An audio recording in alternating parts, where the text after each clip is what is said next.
Muhterem efendim, ashab-ı kiramın her hadisede Kur'an-ı Kerim'in yol göstericiliğine mazhar olduklarını ve her adımlarını Kur'an'ın teşvik ve ikazlarına göre attıklarını görüyoruz.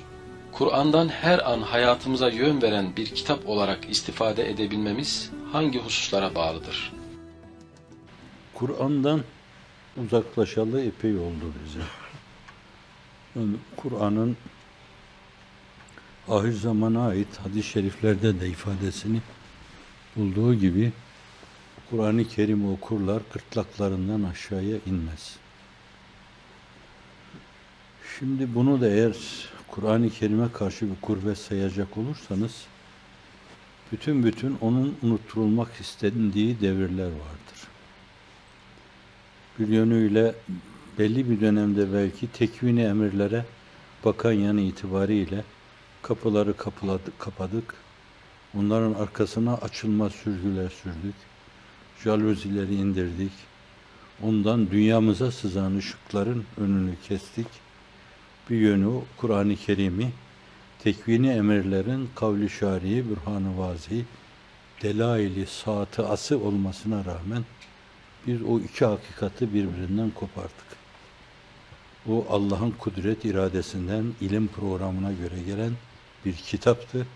Bu da yeni ilim programıyla Allah'ın kelam sıfatından gelen bir kitaptı. Kainat da bir kitaptır, Kur'an da bir kitaptır. Biz bu iki kitabı birkaç asır evvel, bir manada belki 8 asır evvel, bir manada 5 asır evvel birbirinden ayırdık. Sevgililer birbirine cüda kaldı. Onlar kendilerine cüda kalmadı. Bizim düşünce dünyamızda bir firkat yaşanıyor. Bizim yanlış düşüncelerimiz adeta onları boşadı birbirinden, uzaklaştırdı.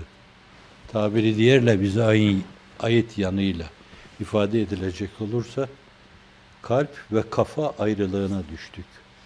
Talak selase ile değil. Bizim doğuda birbirine kızınca, eşine kızınca 3'ten 9'a derler falan yani. 6 tane de ilavesi var onun. Oysa ki 3 zaten götürüyor o meseleyi. Fakat ilaveli. Biz ilaveli olarak öyle bir talak-ı selase değil, talak-ı tis'a ile kalbi, kafayı birbirinden ayırmışız.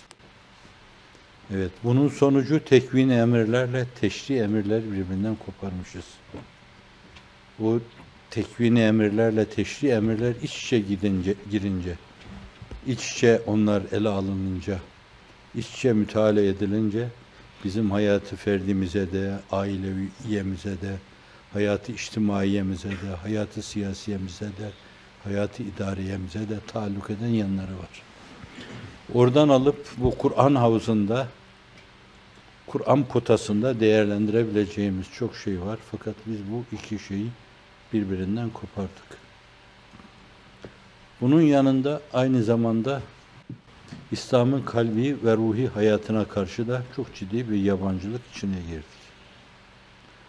Bu çok erken dönemlerde başladı. Dolayısıyla bize izafi ve nisbi bir fetret dönemi yaşattırıldı. Kur'an cemaati ama fakat Kur'an'dan haberleri yok. Hadis-i şerif diye rivayet edilen belki sevaitte vardır.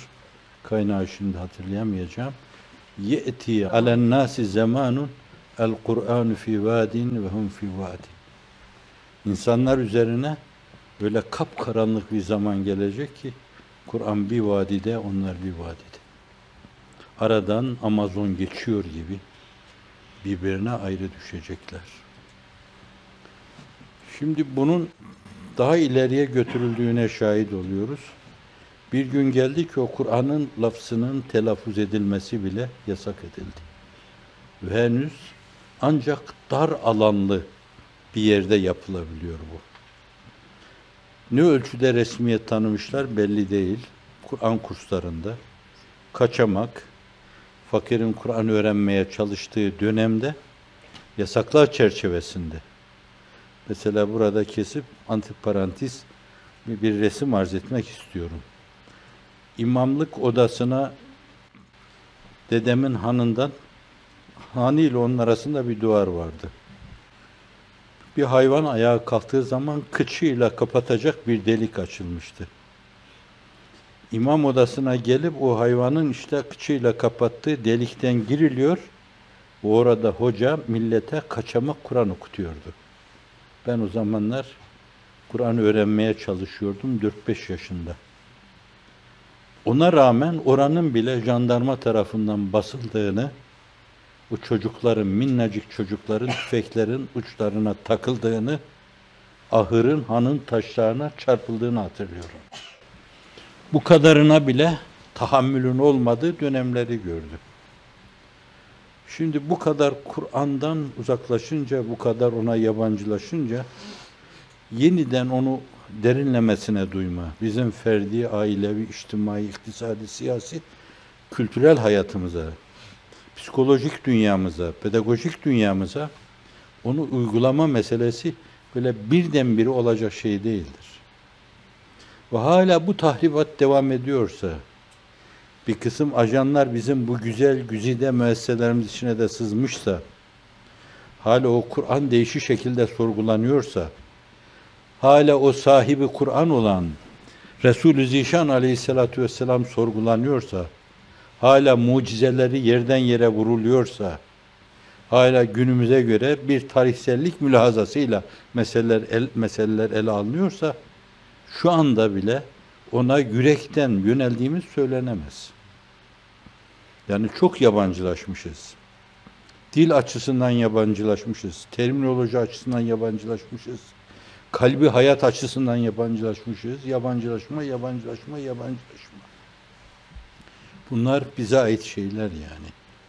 Dolayısıyla çok ciddi bir gayrete vabeste esasen. Bir kere insanların hakikaten o dinin hakkaniyetine inanmaları lazım. O Resul-i Zişan sahibi Kur'an'ın hak bir peygamber olduğuna yürekten inanmak lazım. Allah'ım onun getirdiği o mesajı hayata hayat kılmayacaksan bizim yaşamamızın bir manası yoktur.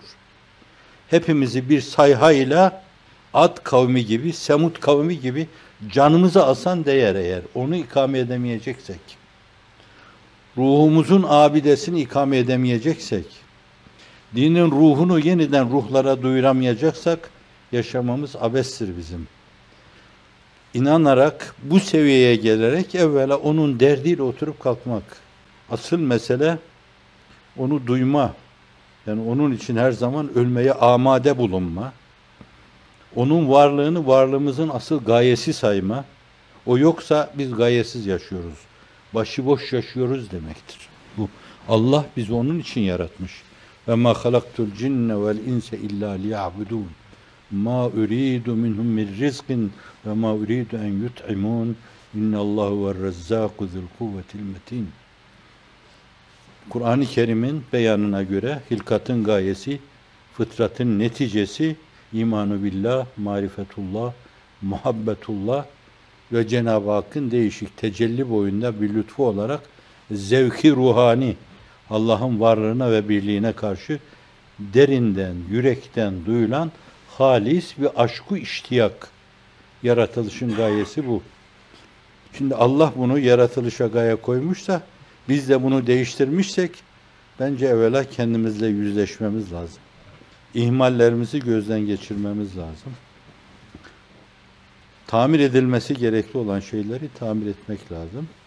Ve bu asırlarca yapılmış bir tahribattır. Birdenbire bu korkunç iç içe deformasyonları yeniden reforme etmek diyelim. Reformeye gerek yok. Yeniden kendi formuna koyma diyelim. Kendi şekline irca etme meselesi hemen birdenbire olacak gibi değil.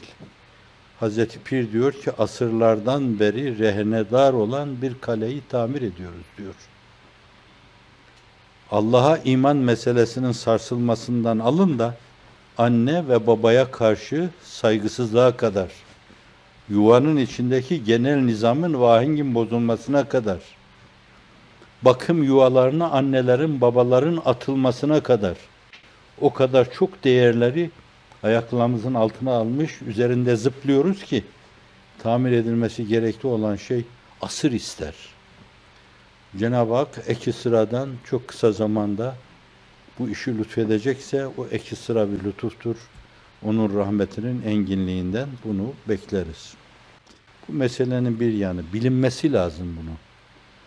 Yani meselenin eksiğinin, gediğinin bize ait zikzaklardan kaynaklandığını ta İmam Gazali Hazretleri döneminden, ta Fatih döneminden bu yana böyle bir kısım eksikler meydana gele gele teraküm etmiş, eksiklerin, eksik düşünceli, eksik heyecanlı, kalbi hayatı itibariyle eksik olanların temsilcileri haline gelmiş veya işte öyle bir dünyanın çocukları haline gelmişiz.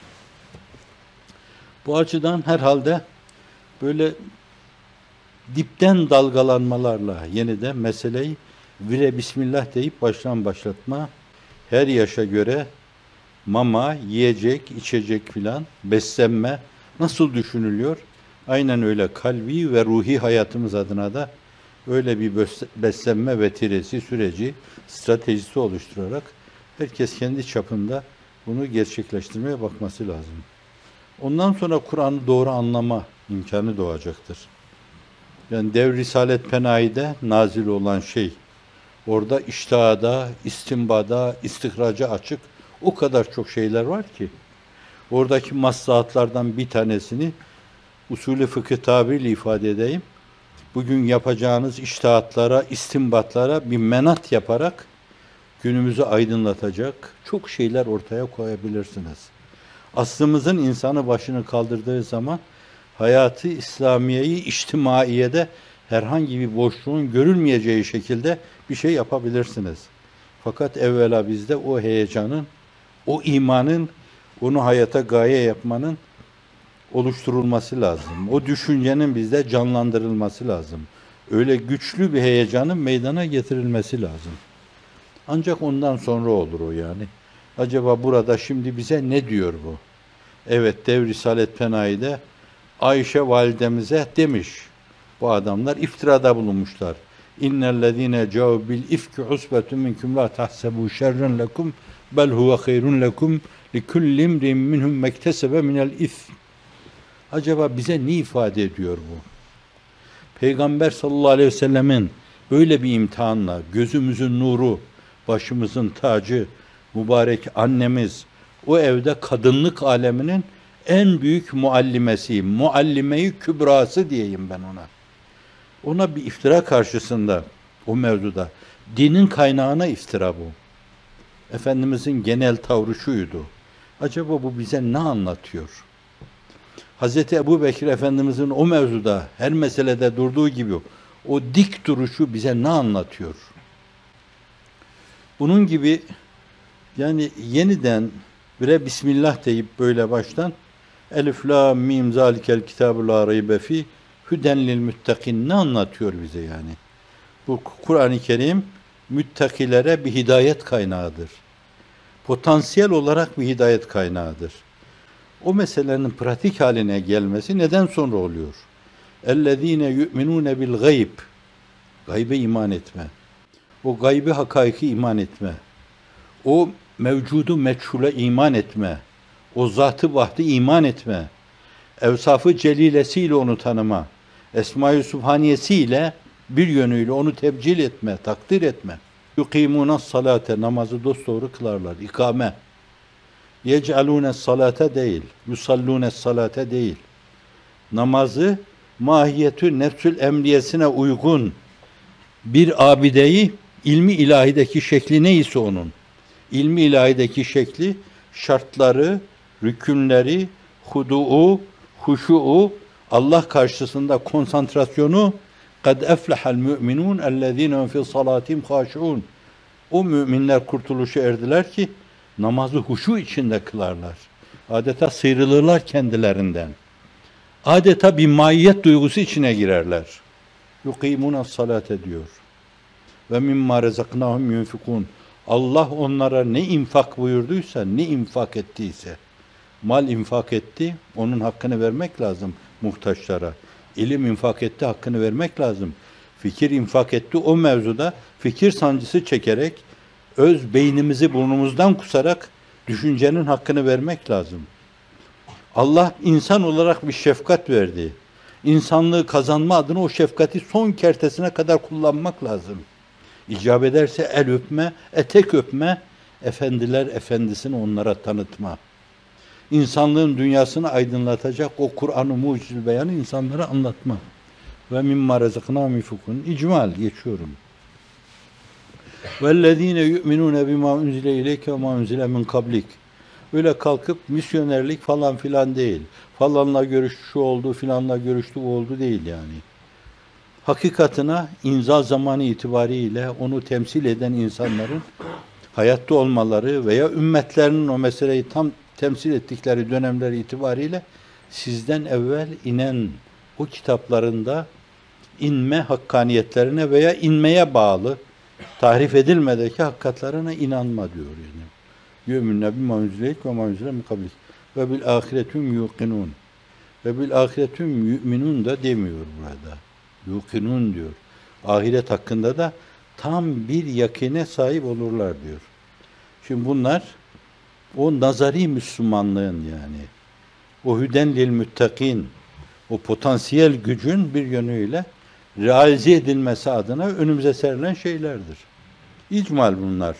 Bunu arkadaşlarımız, bu işin uzmanları daha derinlemesini ele alıp derinleştirebilirler. Şimdi burada hasılun bil mastar geliyor. Ülaike bak diyor burada. Bu ismi işaret diyorlar filan. Lam lamimat kaf kafi hitap. Yani şu kâmeti yüce böyle nereden bakarsanız bakınız görünebilecek şu müstesna simalar, şu direkşan çehreler, şu abide şahsiyetler var ya, imanla serfiraz, İslamiyetle serfiraz, gaybe imanla serfiraz bu insanlar var ya, bunlar görünmeyecek gibi değil yani. İşte Habibim sana diyorum, şu kâmeti bâlâ varlıklar var ya, Alâ hüden min rabbihim ve ulaikemül müflihun. Bunlar Rabbilerinden dosdoğru bir yol üzerindedirler. O pratiğe dönüşmüştür. Nazarinin ifade ettiği şey diyanetle güçlendirilmiş, derinleştirilmiş, o hayatın bir derinliği, bir buğdu haline gelmiştir. Ve ulaikemül müflihun. İlle de bir kurtuluşundan bahs söz konusuysa işte kurtulanlar da bunlardır diyor. Kurtulanlar da bunlar. Şimdi meseleye bu zaviyeden yaklaşılacak olursa basit, kısaca aklımın erdiği kadar böyle malini arz ettim şunun için yani. Mesele oradan başlıyor. Yani bir dip dalgalanmayla meseleyi ele almak lazım. İster nesli ceditten meseleyi başlatarak, isterse bir yönüyle dini böyle, dinin bize tahmil ettiği esasları, bunlar nedir, neden ibarettir, bizim için ne ifade ediyor, meseleyi öyle ele almak suretiyle, ta minel cinneti ve nasiye kadar. Allah'ım bütün bunları yapıyoruz. Senin o müstesna, o muhtevası engin, insanı meleklerin önüne geçirecek, o mükemmel kitabın, ona uymaya çalışıyoruz ama fakat insu cin şeytanlarından da sana sığınıyoruz burada. Bu ölçüdeki temkine kadar. Kur'an-ı Kerim'i öyle bakma, öyle değerlendirme mevzu. Herhalde ondan sonra işte o ayetleri zamanilikten çıkarırız biz. Her zamanın sesi soluğu haline getiririz. Her zamanın insanına sanki o gün inmiş gibi. Zaten esası odur yani. Sana inmiş gibi okuman. Hazreti Pir de öyle diyor. Diyor ki Allah'tan dinliyor gibi veya Cibril-i Emin'den dinliyor gibi veyahut da Hazreti Sadık-ı Masluk'tan dinliyor gibi diyor. Bunlar bile esasen derecedir. Yani o Hazreti Sadık-ı Masluk'tan dinleme meselesi 3. derecede bir şeydir. O zata canımız kurban olsun. Sanki Hazreti Cebrail'den alıyor gibi. Sanki mütekellime ezeliden dinliyor gibi. Şimdi bu ne ifade ediyor size? O mütekellime ezeliden dinliyorsan bu böyle kulak ardı edilecek şey değildir. Bu çok ciddi bir meseledir. Bunu belki bir kelimeyi duyduğun zaman 10 defa aklında evireceksin, çevireceksin. Bütün nöronlarını emanet edeceksin. Hele sen biraz kortekste bekle, ben yeniden sana müracaat edeceğim diyeceksin. Bir dosyayı karıştırıyor, kurcalıyor gibi alıp bir kere daha baştan sona kadar bakacaksın. Onu istiyor yani bu mesele. Böylece Yani hayatın ferdi, ailevi, içtimai, idari, siyasi, kültürel bütün alanlarıyla alakalı, tarihimizle alakalı, her şeyi alakadar eden çok şey onun içinde bulmak mümkündür. Selefi Salihin, Allah ebeden onlardan razı olsun, kendi dönemlerinde mevcut ilimlerin, tekvini emirlerin inkişafının onlara verdikleri imkanları değerlendirmişler. Ortamları ancak o kadarına müsaitmiş. O gün ne teleskop varmış, ne mikroskop varmış, ne X ışını varmış, ne bilmem fezai gözetleme adına şunlar varmış. Ama bugün Cenab-ı Hak bunları, bu imkanları bahşetmiş. Ve bir de duyduğunuz, hissettiğiniz, içinize sindirdiğiniz, içtenleştirdiğiniz bu meseleleri bütün dünyanın dört bir yanına duyurmak için emrinize amade, gözünüzün içine bakan televizyonlar var. İnternetler var. Mesele daha küçük çapta ve hızlıca ulaşmayı sağlayabilecek telefonlar var yani. Gerçekten sesi soluğu yüreklerimizde heyecan uyarabilecek insanlar seslerini, soluklarını burada söyledikleri zaman Johannesburg'a ulaşabilecek şekilde imkanlar var bugün. Sen burada tuşa bastığın an orada arkadaş senin o tertemiz sesini, soluğunu dinliyor. Şimdi bu imkanları değerlendirerek o sahabeye yetişmek lazım. Hicret-i Seniye'nin 80. senesi bütün Horasan ellerine geçiyor onların. 40. senesi Sin davada ulaşıyorlar. Moğollar bozuluyor, kaçıyorlar. Ehnef bin Kays'ın karşısında bozguna uğrayan Moğol orduları, Çinler, Maçinler bunlarla savaş olmaz diyorlar. Evet, o seviyeyi yakalayabilmek için ama kılıçla, kordayla, kamayla, okla, yayla değil. Kur'an'ın elmas düsturlarıyla. Tabiatımıza mal olmuş insani değerlerle. İnkıta uğramayan temsildeki güçle, her zaman aynı istikameti sergilemekle bütün dünyaya duyurma imkanı var. Fakat başta esas meseleyi kendi aramızda çözmemiz lazım, halletmemiz lazım. Bu ölçüde ona teveccüh olmazsa ve mukabele, o da başımızın tacı. Onun okunmasını hafife almıyorum ben. Camilerde okunuyor, çok güzel. Ama murad-ı ilahi nedir? Makasidi Sübhaniye nedir? Efendimiz bununla neyi anlatmak istemiş bize? O sünneti sahihasiyle neyi anlatmak istemiş bize? Sahabe-i güzidin o güzide hayatlarıyla neyi anlatmak istemişler bize?